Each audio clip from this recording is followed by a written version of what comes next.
So, Geoff is a life coach for unfulfilled millennials and invested in the health and wellness industry from a psychological and interpersonal perspective.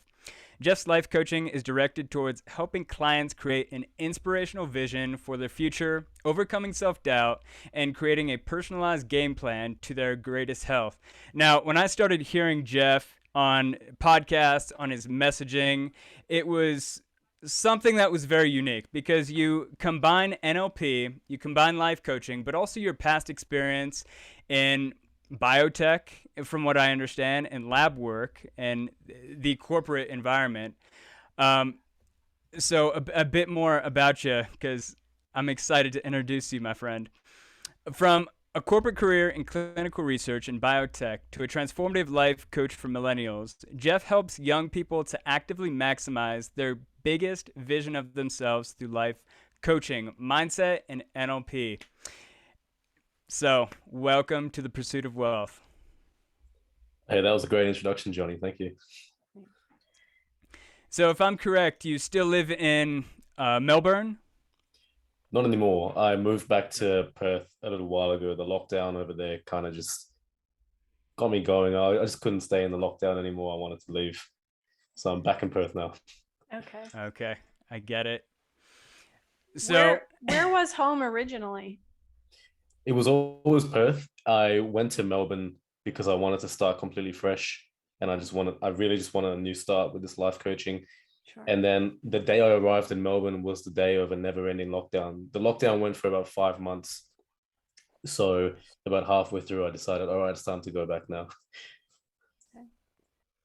Right. I felt much of the same thing when we went back to my wife's hometown.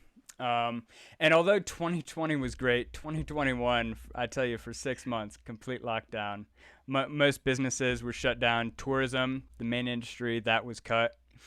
And it not only affects your way of communicating and gathering together, which was a basic form of life for most, but also you had to restructure your life in a way, mentally, physically, and even spiritually for many.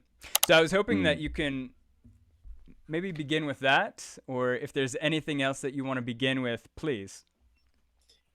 No, I love that because it's true. Lockdown completely changes your perspective on everything. When I moved to Melbourne, I'm a very social person and I wanted to go out and meet many different people.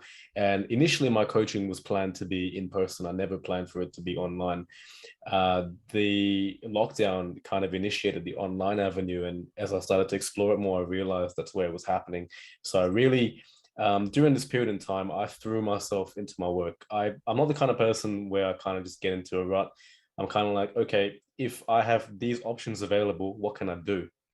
So I worked very hard on launching my business, getting it out there. I spent so much time on it, focusing and just training and just getting myself in a good spot.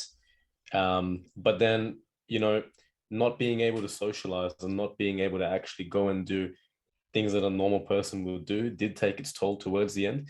And that's where I kind of just said, okay, I've already set up this leverage. It's time to leave and do it in a place where perhaps I can be free. Sure. Yeah, that human connection has been really difficult for so many. I've been basically in lockdown here for the last 2 years. So social contact, human contact is seldom.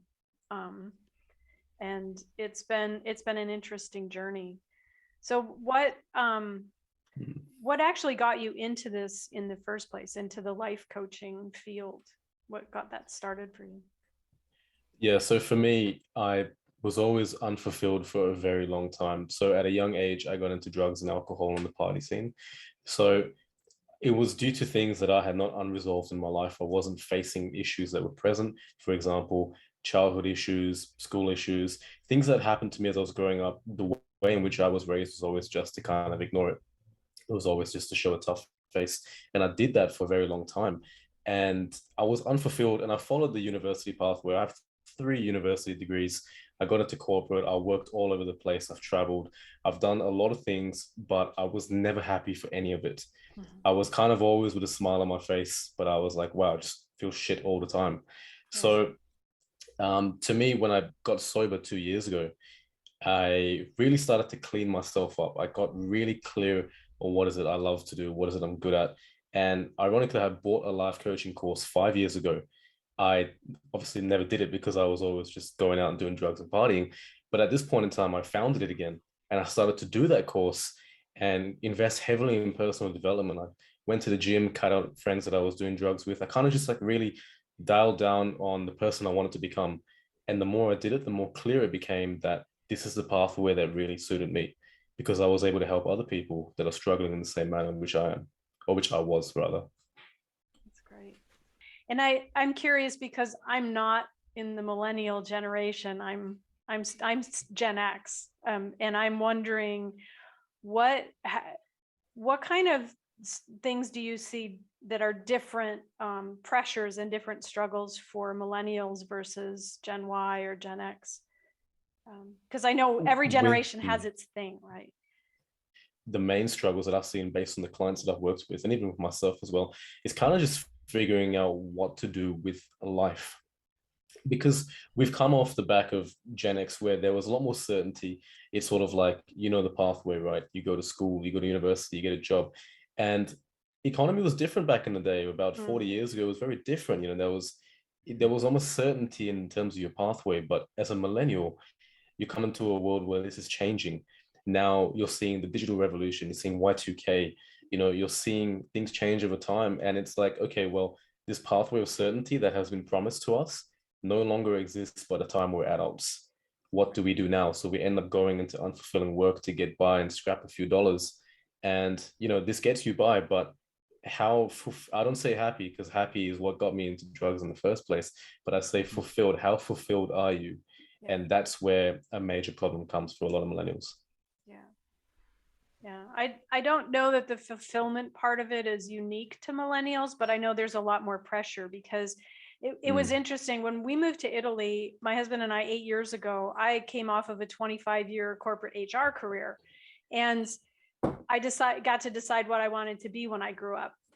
And I'd always had a passion for nutrition. But when I got over to Italy, it was that conundrum of when you can do anything you want, you find that you don't want to do anything because it's overwhelming. How do you choose? How do you know what to choose? I think that the guidance and the encouragement for development is really lacking in society these days. Would you agree with that? I would so much 100% absolutely agree with you. The way in which we learn and retain information is no longer compounded. That's a major thing that I've started to observe. Information is so quickly given and absorbed, and we form a bias on an opinion, right? But it's an ill-informed opinion based on shallow information, rather than, you know, back in the old day, if you wanted to learn something, you'd have to go and read a book, right? Or you'd have to like literally do some in-depth research. Now you can just go on TikTok and there's your answer, and that's a problem. It's a problem because it means that we're more opinionated but less informed, and you can already see where that discrepancy goes.